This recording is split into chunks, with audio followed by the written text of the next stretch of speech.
Tired of scientific jargon? Get the facts without the friction.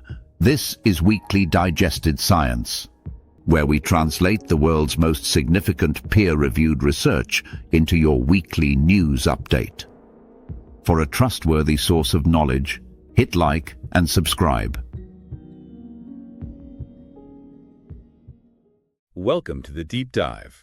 Today we are zeroing in on a really fundamental and frankly escalating conflict in modern life. A kind of silent war, isn't it? It is. Yeah. The one waged by our 24/7 environment. You know, the endless screens, the late night food, that constant glare of artificial light. All of it. Waging war against the one thing that has governed our biology since we evolved. Our internal, deeply ingrained biological timing system. That's a perfect way to frame it. I mean, you're describing the war against the circadian rhythm. Yeah. Our body runs on this incredible 24-hour clock. And what's so critical, and what we're going to get into, is that the health cost of this modern disconnection is just staggering. It really is. So our mission today is to unpack that cost.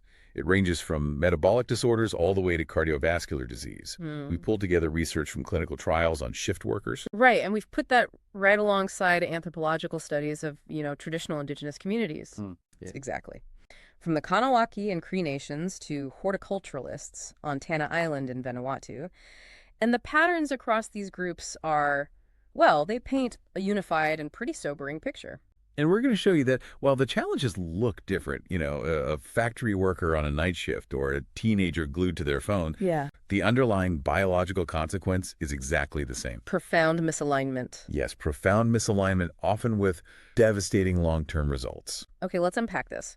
Starting with the master regulator of our clock, light. So at the molecular core, you have this central pacemaker. It's called the suprachiasmatic nucleus, or SCN. The SCN. Right, located in your brain. It's this tiny cluster of about 20,000 neurons, and it acts like the conductor of your entire biological symphony. And it's at the tempo, the SCN relies almost entirely on light. Almost entirely. Light is the foremost sight giver. Sight giver. I love that term, but it is a bit technical. It really is. But the concept is simple. It's German for time giver. So light is the primary time setter. The SCN registers the light, and then it sets the pace for all the other clocks in your body. The peripheral clocks in, say, your liver, your pancreas. Your fat cells, even. It tells them this is day or this is night. So when we flood our environment with bright artificial light late into the evening, long after the sun has set, what's the immediate signal we're sending to that master clock? We are actively suppressing the signal of night. Artificial light at night just crushes melatonin synthesis. And melatonin is that key hormone that signals darkness. Exactly.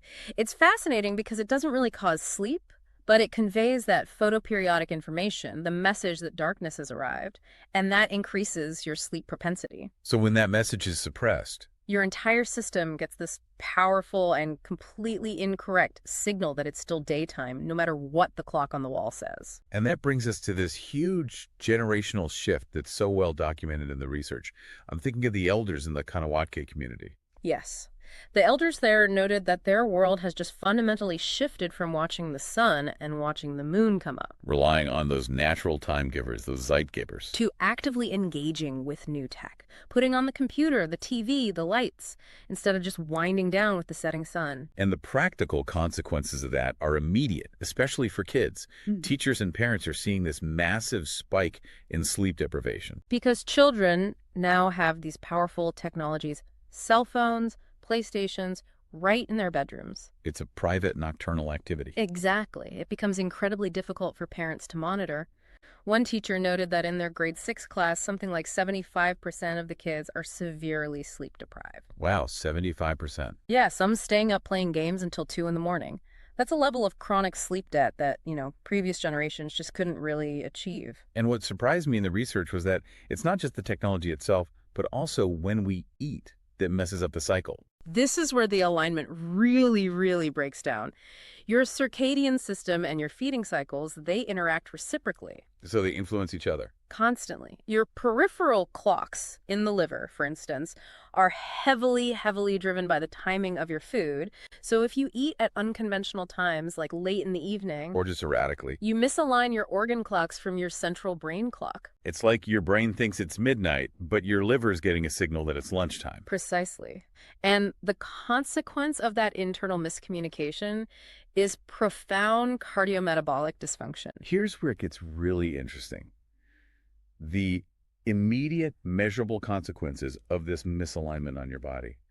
Because when you restrict sleep, the metabolic shock is almost immediate. It really is. And these consequences aren't just, anecdotal, they're quantified. Take glucose metabolism after just 5 nights of restricting sleep to only 4 hours. Just 5 nights? Healthy participants showed a 24% reduction in insulin sensitivity. A 24% reduction? Yeah. That sounds like a pre-diabetic state. Is that kind of damage easily reversible? It's surprisingly rapid damage. I mean, even restricting sleep by just 90 minutes less per night for a single week reduced insulin sensitivity by about 20% in healthy young men. So even a little bit makes a big difference. A huge difference. And while the effects are mostly reversible with sleep recovery, the fact that millions of people live with this chronic sleep debt means they are functioning every single day in a metabolically compromised state. And it's not just about processing sugar.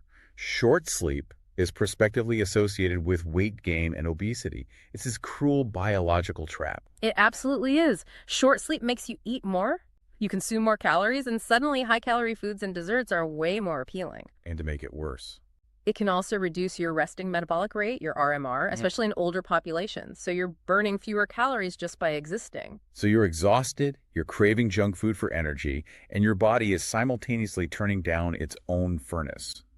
How does that work hormonally? It ties directly back to your hormones. Sleep restriction just completely disrupts your appetite regulation. You see a decrease in leptin. Leptin is the satiety hormone, the one that says I'm full. Right. And at the same time, you see an elevation in ghrelin, which is the potent appetite stimulator. The one that screams, find food now. Exactly. So short sleep turns down the volume on the stop eating signal and cranks up the volume on the scream. That's a brutal combination. And it gets worse. It also increases these things called orexigenic endocannabinoids, which basically increase the pleasure-seeking drive for palatable food. You don't just want food, you want the junk food. It really makes the modern struggle against poor diet seem less like a failure of willpower and more like, a biological imperative driven by sleep debt.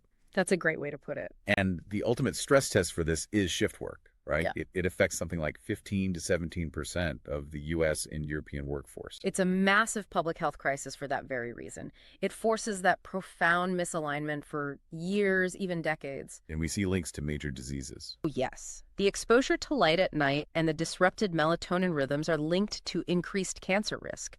For instance, studies have confirmed an association between night work and increased breast cancer risk in nurses. And the heart. What happens to the cardiovascular system? The stress is just immense. The chronic disruption leads to poor management of the HPA axis, your body's main stress response system. Right.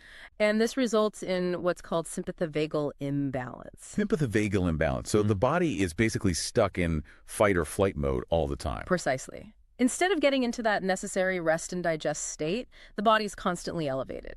And that drives up the risk for cardiovascular disease. Is there a number on that? There is.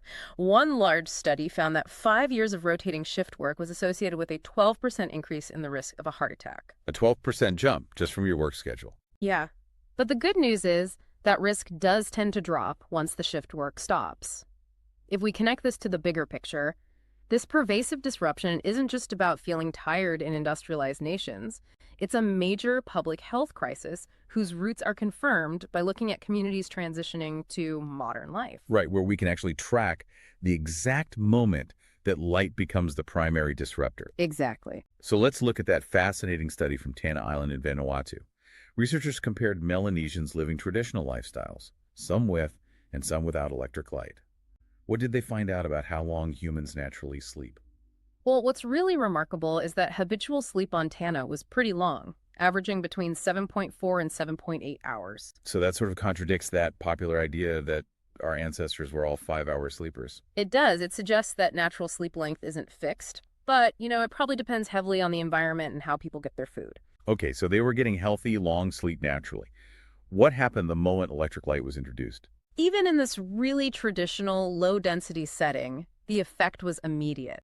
Electric light delayed sleep onset by about 23 minutes and shortened their total sleep by 28 minutes. But I remember that reduction wasn't spread evenly across the population, was it? No, and that's the most telling detail. The reduction was disproportionately driven by breastfeeding mothers in the villages with electricity, How much less were they sleeping? an average of 65 minutes less than their counterparts in the non-electric villages. Wow. The thinking is that the light just enables them to be awake for longer periods during the night while tending to their infants, which just compounds the whole problem. Which brings us back to Kanawake, where you see modern life undermining these traditional health concepts like valuing physical activity or what they call country food. That's right.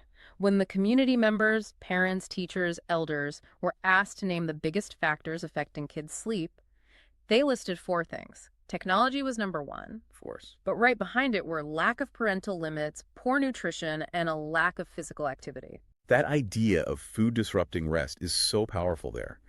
The experience of eating country food, locally grown or wild harvested, is totally different from eating processed junk. It's all about digestibility and nutrients. A community administrator noted that when kids eat processed food like frozen pizza or fries, they get this short, sharp energy boost and then they crash. It just destroys the natural digestive rest cycle. And I suppose if they aren't burning off energy during the day, they aren't ready for sleep at night. Exactly. The shift to a sedentary life is a massive problem. One elder lamented the change, noting that nowadays, kids have great thumbs now. Great thumbs. That says it all. They just aren't outside getting tired enough physically and metabolically to sleep well. Let's shift north to the Cree First Nation adults in Saskatchewan. This research adds another fascinating layer, linking sleep directly to extreme seasons and also socioeconomic factors. What's fascinating here is we see that these environmental and social determinants of health play a massive direct role in sleep. They often compound any, genetic or biological predispositions. So what was the pattern there? Well, in these 2 Cree communities, adults reported sleeping the least during the bright spring and summer months, May through August, and the most during the dark fall and winter. Which makes total sense given the latitude, right? Yeah. They have this huge swing in daylight from about 7 hours in winter up to almost 18 hours in the summer. So their sleep is tracking the seasonal light. That's the biological baseline. But the socioeconomic pressure changes things. It modifies how much their sleep changes. The study found that participants who reported having not enough money left at the end of the month, they were significantly more likely to report extreme seasonal sleep changes compared to those who had just enough. So financial instability doesn't just cause stress, it actually seems to amplify these negative environmental pressures on your sleep. It introduces chronic stress and instability, making them more vulnerable, and the physical living conditions matter too. How so? Damage caused by dampness in the house was also significantly associated with changes in sleep patterns across seasons.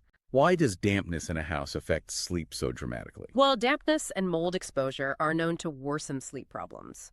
It's likely due to irritation and inflammation in the airways, which can make conditions like asthma or rhinitis much worse. So if your breathing is compromised, your sleep quality is guaranteed to suffer. Absolutely. It's a direct link between poverty, housing quality, and your biological health. Okay, so when you look at all this evidence, the molecular stuff with light, the metabolic damage in trials, these real-world studies, the conclusion is just unavoidable. Our 2047 world is actively making us sick. But what can we actually do to fight back? The great news is that these are environmental factors, so they are highly modifiable. We can use countermeasures that come directly from this research. And the most immediate one is light management. Light management. Since screens and LEDs emit so much of that short wavelength blue light, which, as we said, strongly suppresses melatonin. You have to address that exposure in the hours before bed. Right. And the simplest intervention is something like wearing blue-blocking lenses in the evening. Do those actually work? They do. Studies show they can help maintain your natural melatonin secretion and improve objective measures of sleep, especially for people who already have sleep disturbances. You're basically giving your brain the correct signal for night. And what if someone is already a chronic short sleeper? Can they reverse that metabolic damage just by catching up on sleep? Yes, and remarkably quickly. For chronic short sleepers, just increasing their time in bed for 3 days, just 3 days of catch-up sleep. It improved their insulin sensitivity and glucose regulation dramatically. That's a powerful incentive. It's not just about feeling better, you're actually reversing biological damage. You are. And what's more, if you're trying to lose weight, longer sleep is associated with greater reductions in BMI. It helps stabilize the hormones you need for successful weight loss. And finally, that traditional solution physical activity still holds a lot of weight here. A huge amount. Increased physical activity helps offset some of the negative metabolic effects of light exposure at night. Exercise is a powerful Zeitgeber itself. It reinforces a strong clock. And it can protect your body from the damage. It seems to. For instance, resistance training has been shown to reduce the catabolic effects, that's the breakdown of tissue, of sleep deprivation on your muscle mass. So what does this all mean? It means small strategic adjustments can pay just massive health dividends. Getting enough light during the day, being strict about your evening light, managing when you eat. You can literally recalibrate your system back toward health. And that's the key takeaway. Sleep is not just this passive biological drive, it's an active pillar of metabolic and cardiovascular health. A pillar that's easily compromised by our society. Right. But the research suggests that while genetics plays a role, the environmental factors that disrupt our sleep are the things that are most modifiable. We have the data to reclaim our clocks. And here is a provocative thought for you to consider. During the COVID-19 lockdowns, when rigid social schedules, commutes, fixed work start times, were suddenly removed, people actually reported an increase in sleep duration and a significant decrease in what's called social jet lag. That's the difference between your sleep on work days versus free days. So if eliminating those socially imposed schedules leads to healthier, longer, and better time sleep, it raises a really important question. Exactly. Could optimizing work and school start times based on our actual biological chronotypes, whether you're an early bird or a night owl, rather than just telling everyone to go to bed earlier, be one of the most effective, low-cost public health interventions against chronic disease today?